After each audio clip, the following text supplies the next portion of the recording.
Well, So meteorologist Colleen Campbell is here, and Colleen, you know, we've had some really unfortunate developments, so we've got to keep our eyes on everything that's happening and possibly impacting Jamaica. Yeah, it's a very serious message that we're trying to give to the Caribbean, Jamaica especially. Haiti and Dominican Republic have had days of rain and winds. Jamaica is actually just starting to see those outer bands of rain and winds. Conditions will get worse tonight leading into tomorrow, and then we are expecting a landfall by Tuesday. This is a serious message that we keep trying to deliver, that this will be likely the strongest storm in history for Jamaica to make landfall. As we check out the stats here, it has recently intensified to a Category 3, now a major hurricane with 115-mile-per-hour winds.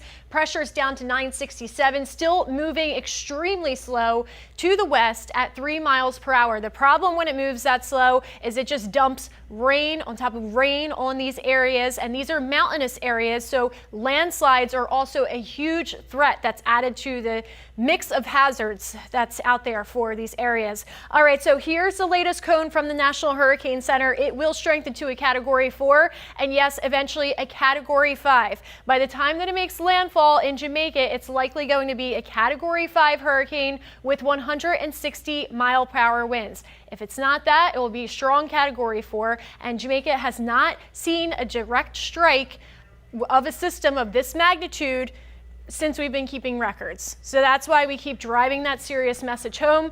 It will move over the country as we move into Tuesday, and then it will start to make a line for southeast Cuba. Southeast Cuba has been added to that hurricane watch. Beyond that, it will lose a little bit of its strength there because these are mountainous areas, both Jamaica and Cuba, and then it will make a run for the Bahamas after that. Likely a Category 3, but could be a little bit weaker depending how it interacts with those mountain chains. As we look at the history of storms that have made landfall in Jamaica, Hurricane Gilbert was the last recorded strongest system that actually made landfall close to Kingston back in 1988. That's about 37 years ago.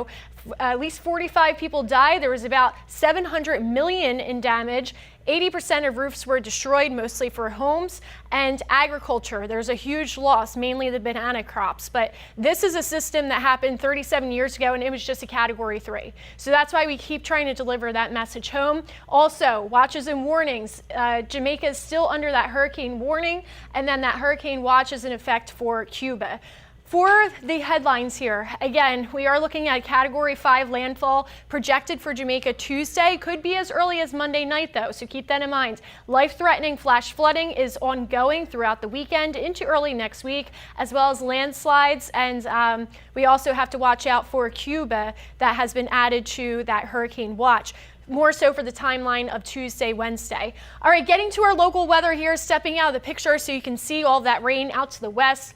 That's associated with an area of low pressure that will be on the way to us. We have a little bit of moisture down to the southeast there. That's with that easterly wind that we had for today. Otherwise, we're nice and dry. As we look at futurecasts here, you can see that easterly wind blowing in a couple showers, mainly for areas out to the east, but some of that will splash our way. Highlands County, Polk County around 3, 4, 5 o'clock tomorrow afternoon, tomorrow evening. Not going to be a washout. Most of us will stay dry. Just keep in mind that the possibility for a downpour does exist, although it should be fairly isolated and driven by that easterly wind. Also, speaking of the winds, we have a small craft advisory in effect until 8 p.m. tomorrow, and that's because those winds remain pretty breezy. 7-day forecast, this front that's on the way, this will actually push Melissa away from us and out into the Bahamas, but it brings us some cooler air just in time for Halloween.